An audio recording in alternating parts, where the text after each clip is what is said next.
انهيار تشيهان في حضن عالية. الاعتراف اللي هيغير كل حاجة. تشيهان منهار لأول مرة وعالية بتكون جنبه بتحاول تمسح جزء من ألمه. لحظة صدق بين اتنين، لحظة حقيقية وسط كل الأسرار والماضي اللي هيحصل النهاردة. مش مجرد اعتراف، دي كانت لحظة فارقة في حياتهم، اللحظة اللي محدش كان متوقعها. تشيهان منهار في حضن عالية، دموعه وكلامه بيكشفوا سر خطير عن الماضي. في لحظة ضعف بيقول لها كل اللي كان في قلبه وبيحكي عن اللي حصل يوم زفافه على مريم. لكن السؤال الأكبر، هل مريم ماتت ولا اختفت وقت الزفاف؟ والأخطر، مين اللي قتل والدهم؟ وليه بوران خبى السر ده عن عالية طول الوقت؟ حقيقة صادمة هتغير وجهة نظر عالية بالكامل. لأول مرة عالية هتشوف كل اللي حصل يوم الزفاف وهتشهد اللحظة اللي غيرت مصير تشيهان للأبد. استنوا لآخر الفيديو عشان تعرفوا الحقيقة الكاملة عن اللي حصل في زفاف تشيهان ومريم، واعتراف تشيهان عن السر الخطير اللي هيتكشف وهيغير كل حاجة. قبل ما نبدأ، حابة أشكركم على تفاعلكم ومشاركة آرائكم في التعليقات وتحليلاتنا مع بعض للي ممكن يحصل في الحلقة الجاية. دعمكم بيفرق معايا جداً. ياريت نوصل الفيديو ده ل1000 لايك، ومتنسوش الاشتراك بالقناة وتفعيل الجرس عشان يوصلكم كل تحليل وتسريب جديد عن مسلسل المدينة البعيدة. ويلا نبدأ. عالية وجيهان، الحقيقة اللي هتقلب حياتها.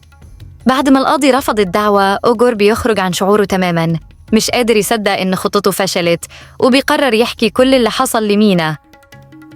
أول ما بيشوفها بيحكي لها التفاصيل، لكنه فجأة بيقول جملة لكنهم بيحبوا بعض. بيقولها تشيهان كان قدام القاضي بكل قوة، وبيقول بصوت ثابت أنا أحب زوجتي جداً ومش ممكن أنفصل عنها.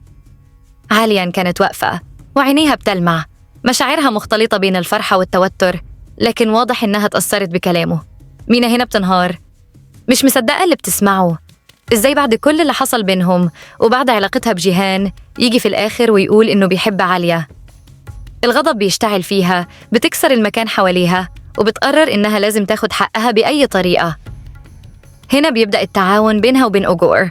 هما الاتنين عندهم هدف واحد، إنهم يقلبوا حياة عالية ويخلوها تسيب تشيهان بنفسها. مينا بتفكر في خطة محكمة، لازم تخلي عالية تطلب الطلاق بإرادتها وتبعد عن تشيهان بدون ما تعطي فرصة يتمسك بيها. الخطة بتبدأ بخطوة خطيرة جداً.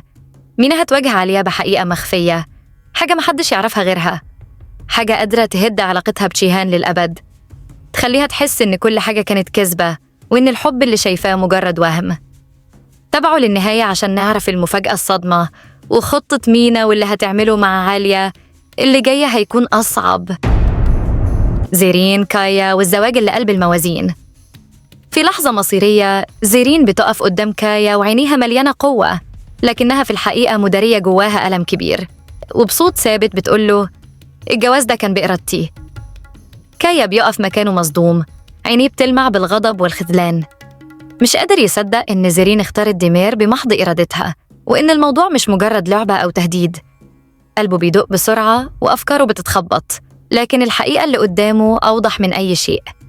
زيرين بقت زوجة ديمير واللي بينهم انتهى. الحكاية بدأت لما فشلت نارا في إيقاف ديمير عن الانتقام من تشيهان، وكانت زيرين آخر ورقة عندها علشان تمنع المصيبة اللي جاية، لكنها ما قدرتش تغير الواقع. ديمير كان مصمم على الزواج، وفي لحظة انهيار نارا قررت تفجر مفاجأة صادمة. قالت بكل وضوح شيداء كانت بتحب تشيهان وعمرها ما طلبت الطلاق. ديمير بيتصدم لكن مش بيصدق وبيكمل انتقامه. انهيار كايا ودعم تشيهان. كايا بينهار تماماً بعد صدمة زواج زيرين، الألم جواه بيكسر أي قوة. في اللحظة دي تشيهان بيكون جنبه بيحاول يسنده ويدعمه، لكنه في نفس الوقت مرعوب من فكرة إن كايا ممكن يضحي بنفسه عشان ينقذ زيرين. عالية بتكون حاسة بوجع كايا وبتحاول تهدي تشيهان وبتقوله بهدوء وحكمة صعب على كايا، بس كل حاجة هتزول لأن عيلته جنبه وإنت كمان. مينا، السر الخطير والمواجهة اللي هتقلب حياة عالية. في لحظة غير متوقعة مينا بتقرر إنها تضرب ضربتها القاضية. مش هتفضل تتفرج على عالية وهي بتقرب أكتر من تشيهان، لازم تدمر علاقتهم بأي طريقة. وعلشان كده بتواجه عالية بالحقيقة الصادمة، أو على الأقل الحقيقة اللي هي عايزة توصلها ليها. بابتسامة خبيثة مينا بتقول لعالية: بوران كان مخبي سر خطير. اكتشفي السر بنفسك عن اللي حصل في زفاف تشيهان. عالية بتبصلها باندهاش، مش قادرة تفهم قصدها. تشيهان عمره ما كان بيحب غير مريم، وهي الوحيدة اللي في قلبه. الكلام ده بيصدم عالية وعقلها بيرفض يصدق، لكن قلبها بدأ يحس بالخوف. هل فعلا تشيهان كان بيحب مريم طول الوقت؟ هل علاقتهم كانت مجرد تعويض عن حبه القديم؟ عالية بتحس إن مينا مش بس بتكرهها، دي عندها غيرة قاتلة ممكن تدمر كل حاجة. عالية بتبدأ تربط الخيوط ببعضها، وبتكتشف إن بوران كان مخبي سر خطير عنها طول الوقت. كانت فاكرة إنه شريك حياتها، الشخص اللي تعرفه كويس، لكن الحقيقة كانت عكس كده تماماً. الصدمة الأكبر بتيجي لما تعرف إن بوران كان على علم بسر زفاف تشيهان، لكنه عمره ما نطق بكلمة، عمره ما قال لها الحقيقة. ليه خبى عنها كل ده؟ وإزاي كان عايش معاها وهو شايل كل الأسرار دي؟ عالية بتبدأ رحلتها في البحث عن الحقيقة بنفسها، وبتوصل أخيراً للحظة اللي بتغير كل شيء. بتواجه تشيهان. تشيهان بيقف قدامها، عينيه مغرقة بالدموع وعجزه عن الهروب من الحقيقة واضح في كل حركة بيعملها. عارف إن اللحظة دي لازم تيجي، وإنه لازم يواجهها بالحقيقة مهما كانت صعبة. بيمسك إيدها بهدوء، بياخد نفس عميق، وبيقول لها بصوت مكسور: تعالي معايا، لازم تشوفي بعينك. بيفتح باب غرفته السرية، المكان اللي كان مدفون فيه ماضيه واللي محدش غيره دخله قبل كده. عالية بتدخل وهي حاسة برهبة، قلبها بيدق بسرعة، عينها بتلف على الجدران اللي مليانة صور، أوراق وتسجيلات من الماضي. وهنا بيبدأ تشيهان يحكي لها كل شيء. في ليلة زفافه على مريم، الحب الوحيد اللي امتلك قلبه، كان المفروض تكون أجمل ليلة في حياته، لكنه ما كانش يعرف إن الليلة دي هتكون أسوأ كابوس يطارده للأبد. كل حاجة كانت مثالية، القاعة مليانة ناس، وسط الفرحة، وسط التصفيق والاحتفال. تم قتل والد تشيهان قدام عينيه، المكان كله اتقلب لفوضى، الناس بتصرخ. مريم اختفت، مش معروف إيه اللي حصل لها. هل تم خطفها؟ هل ماتت؟ مفيش إجابة واضحة، لكن اللي كان واضح وقتها إن بوران شاف كل حاجة، وإنه من اللحظة دي حياته اتغيرت تماماً. بوران صمم على الانتقام، وبدأ رحلة البحث عن قاتل والده، رحلة ما كانش عايز حد يعرف تفاصيلها، حتى عالية. بعد ما عرف مين القاتل، راح علشان يواجهه، ولما خلص مهمته اختفى فجأة، هرب إلى كندا. وهناك بدأ حياة جديدة، تزوج من عالية، لكنه ما قال لها أي شيء عن ماضيه، عن انتقامه، عن السر اللي كان شايله في قلبه. كل ده كان مجرد مشاهد فلاش باك بتمر قدام عالية وهي واقفة مصدومة في غرفة تشيهان السرية، مش قادرة تستوعب حجم الكذب اللي كانت عايشة فيه. وتشيهان اللي عمره ما انهزم بينكسر قدام عالية لأول مرة. الغرفة السرية، الظلام اللي حوالين تشيهان، وصوته المرتجف وهو بيحكي عن الليلة اللي غيرت حياته للأبد.